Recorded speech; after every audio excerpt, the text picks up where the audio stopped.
बघू. आता देवेंद्र फडणवीस वगैरे त्यांचे पण जे मोठमोठे नेते ते बोलले होते की आता उद्धव ठाकरे आणि म्हणजे मुस्लिम बांधवांचे संबंध वगैरे दिसत आहे काही काही ठिकाणी. तर मग ते म्हणता की मुंबईचा महापौर तुम्हाला खान झालेला चालेल का? भाजपवाले पण म्हणताय. अहो पण भाजपवाल्यांमध्ये नाही का मुस्लिम लोक? भाजपमध्ये आहे, राष्ट्रवादीमध्ये, काँग्रेसमध्ये, सगळ्यांमध्ये मुस्लिम आहे. मग शिवसेनेने घेतलेलं काय बिघडले? शिवसेना का घेऊ नाही शकत? उद्धव साहेब का नाही घेऊ शकत? तुम्ही नुसतं फक्त त्यांचं बोलू शकता, ह्यांचं काय लक्ष नाही का? हे खातात ते नाही खाऊ शकत, ह्यांनी खाल्लेलं दिसतं.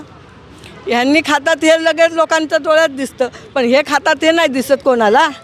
सगळे तर जेव्हा पक्षात आलं तर हे ते सगळं स्वतःचं पोट बरोबर भरतात. गरिबाचं कोण भरत नाही आहे, हे तू कोण बघणार? मराठी मुद्द्यावरून बरंच वातावरण तापलं आहे. आता मराठी मुद्दा म्हणून आत्तापर्यंत बाळासाहेब ठाकरे जे आहे ते अगदी 30-40 वर्षाच्या काळापूर्वीचा विषय होता की मराठी माणसासाठी शिवसेना स्थापन झाली. त्यावेळेस एक वाक्य बाळासाहेब बोलायचे की उठाव लुंगीन बाजाव पुंगी वगैरे.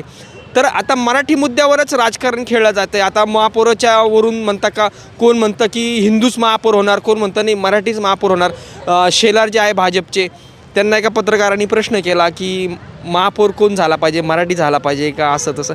तर त्यांनी उत्तर देताना बोलले की महापौर हा हिंदूच होईल. तर काय वाटतं तुम्हाला, महापौर कोण झाला पाहिजे? अहो आता अजूनपर्यंत मराठीच महापौर झालेले आहे.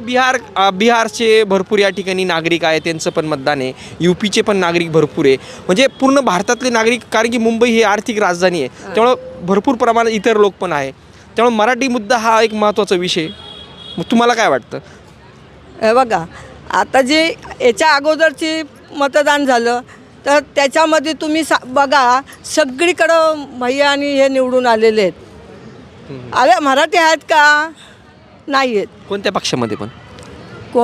कोणत्या पक्षामध्ये म्हणते तुम्ही? BJPमध्ये का, शिवसेनेमध्ये का, काँग्रेसमध्ये? तेच पक्षाचे निवडून आलेले आहेत. अच्छा. म्हणजे कोणते की आडनावावर तुम्ही बघा की कोण निवडून आलेले आहेत. बरोबर आहे का मराठी एक पण निवडून आलेला नाही आहे. मग आता आपल्या मराठी माणसांनीच ठरवायचं आहे की आपल्याला मुंबईमध्ये कोण पाहिजे. मराठी माणसांनीच जर मराठी माणसांनी जर उठाव केला नाही, मतदान व्यवस्थित केलं नाही की मुंबईमध्ये मराठी माणूस राहणार नाही.